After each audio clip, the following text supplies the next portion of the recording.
आइए अब वर्गीकरण के शेष भागों का अध्ययन करें। हम प्रोटोजोआ के मुख्य लक्षण पढ़ चुके थे, अब आइए उसका वर्गीकरण पढ़ें। प्रोटोजोआ का वर्गीकरण। गमनांगों एवं केंद्रकों के आधार पर प्रोटोजोआ संघ को निम्न 4 उपसंघों में विभाजित किया गया है, जो आप स्क्रीन पर देख पा रहे होंगे। सार्कोमेस्टिगोफोरा, स्पोरोजोआ, निडोस्पोरा, सिलियोफोरा, और सबके वर्ग भी नीचे दिए गए हैं। सार्कोमेस्टिगोफोरा का वर्ग 1, मेस्टिगोफोरा जिसे फ्लैजेलेटा भी कहते हैं, दूसरा सार्कोडाइना, तीसरा ओपेलाइनेटा।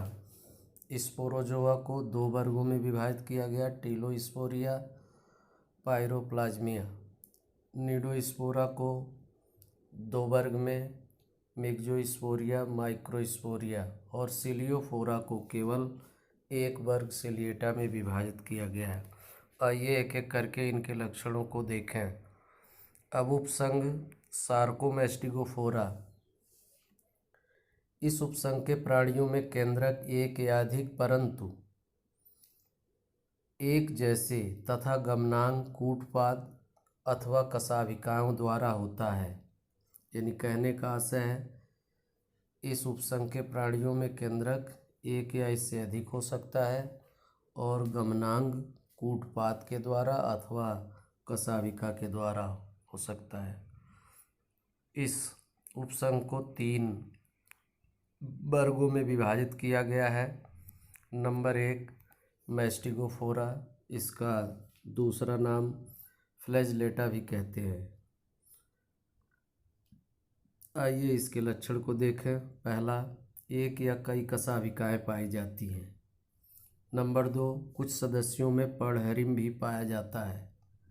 आप जानते हैं कि पर्णहरिम वनस्पतियों का मुख्य लक्षण है, लेकिन आप देख रहे हैं फ्लैजेलेटा या मेस्टिगोफोरा के सदस्य में भी कि कुछ सदस्य में पाया जाता है।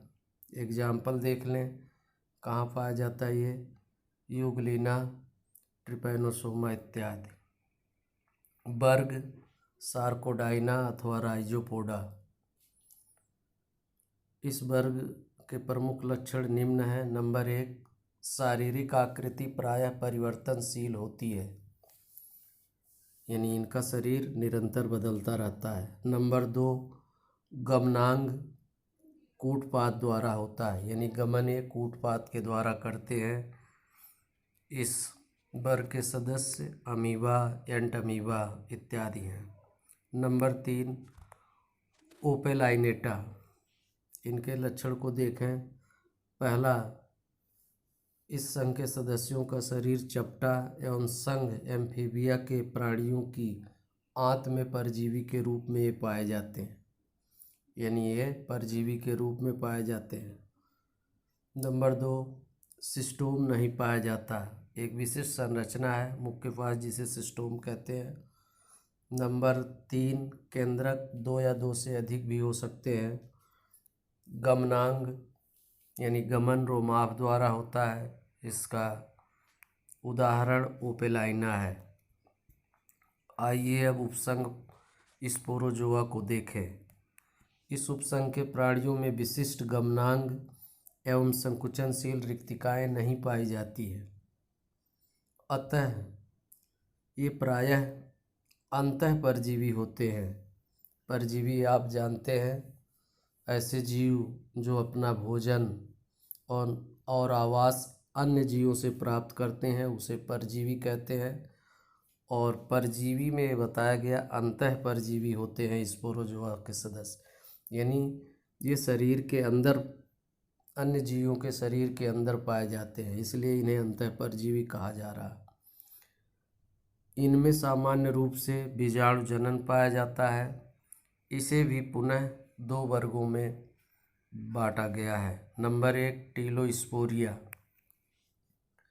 टीलोस्पोरिया में बीजाणुजित यानी स्पोरोजोइट लंबवत होते हैं, जैसे प्लाज्मोडियम व मोनोसिस्टिस। आप जानते हैं कि जो प्लाज्मोडियम नामक प्रोटोजोआ है यह आपके शरीर में मलेरिया रोग का कारण होता है। नंबर 2, पायरोप्लाज्मिया ये पशुओं के लाल रुधिराणुओं का परजीवी है। नंबर 2, इसमें बीजाणु नहीं बनते, इसका उदाहरण है बैवेसिया।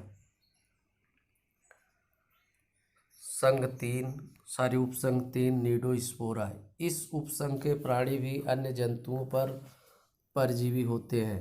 इनमें गमनांग नहीं पाए जाते। इनमें बीजाणु जनन होता है तथा बीजाणुओं में ध्रुवीय तंतु उपस्थित होते हैं।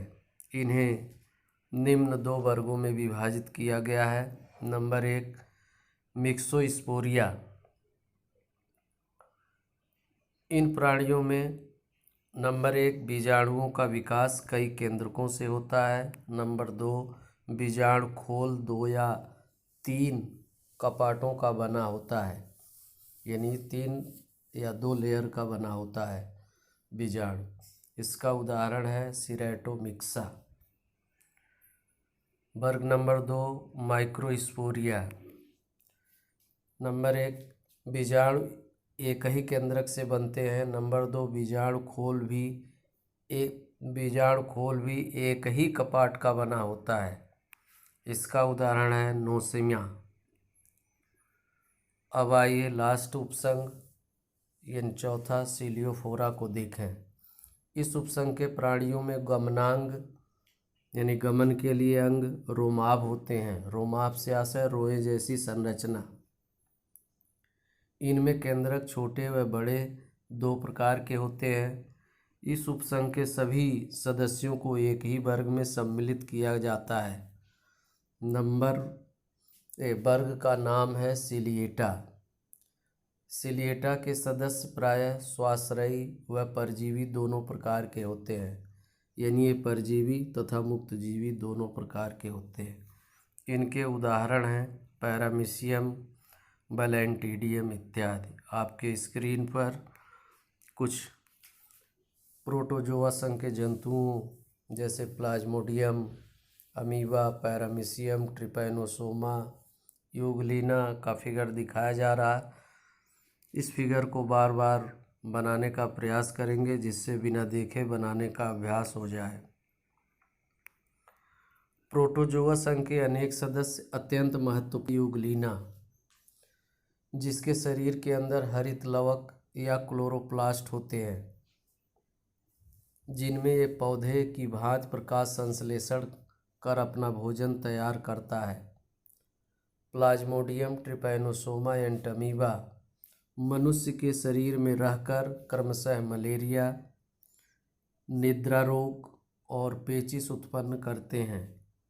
यानी आप देख सकते हैं कि प्लाज्मोडियम से मनुष्य में मलेरिया रोग होता है, ट्रिपैनोसोमा से निद्रा रोग होता है और एंटमीबा से पेचिश रोग होता है। ध्यान रखेंगे कौन से प्रोटोजोआ से कौन सा रोग हो रहा है। अब ये प्रोटोजोआ संघ हम देख चुके। अब जो दूसरा जगत है जिसे एनिमेलिया या मेटाजोआ कहते हैं, आइए मेटाजोआ का अध्ययन करें। मेटाजोआ सदस्य के सभी सदस्यों का शरीर बहुकोशिकीय होता है। जंतु को 3 शाखाओं में वर्गीकृत कर सकते हैं। नंबर 1, मेसोजोआ। मेसोजोआ शाखा में केवल एक संघ है। मेसोजोआ संघ को देखें। पहला संघ देख चुके, प्रोटोजोआ था। यह लगभग 50 जातियों का एक लघु संघ है। यह वास्तव में प्रोटोजोआ व मेटोजोआ के बीच का संघ है, क्योंकि बहुकोशिकीय होते हुए भी इस संघ के जंतुओं में ऊतक व ऊतक तंत्र नहीं होते। ये जंतु अनेक अकशेरुकियों में परजीवी के रूप में पाए जाते हैं। यानी ये प्रोटोजोआ और बहुकोशिकीय जीवों के बीच का मेटाजोआ के बीच का ये संघ है और इनमें आप देख रहे हैं कि जो जंतुओं का शरीर बना हुआ है वह ऊतक और ऊतक तंत्र नहीं पाया जाता है, अनुपस्थित होता है। और डायसीमा इसका उदाहरण है। दूसरा शाखा पैराजोआ। पैराजोआ में भी एक संघ है जिसका नाम है पोरीफेरा, यानी संघ 3 पोरीफेरा, जिसे छिद्रधारी जंतु भी कहते हैं। यानी पोरीफेरा संघ के जंतुओं का शरीर छिद्र युक्त होता है। इसमें लगभग 10,000 जातियां पाई जाती हैं। यानी पोरीफेरा संघ के जंतुओं में लगभग बहुत ज़्यादा संख्याएं होती हैं, 10,000 के आसपास। इस संघ के जीवों को साधारणतया स्पंज नाम से पुकारते हैं।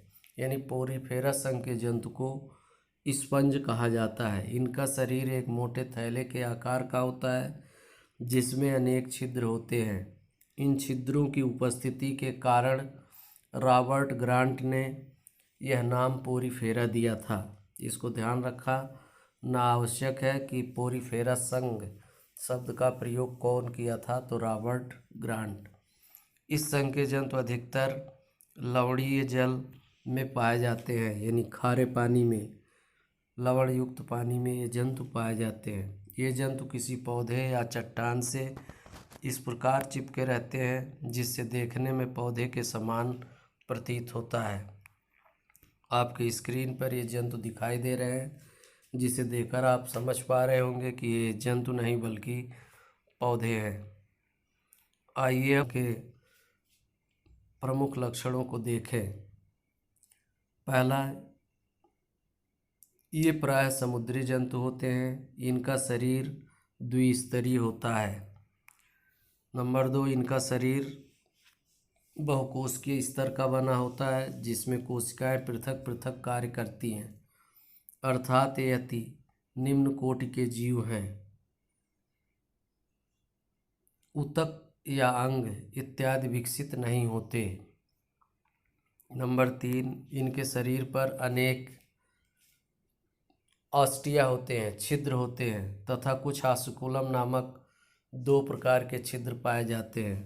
कहने का आशय, इनके शरीर पर ऑस्टिया और आस्कुलम नामक 2 छिद्र होते हैं।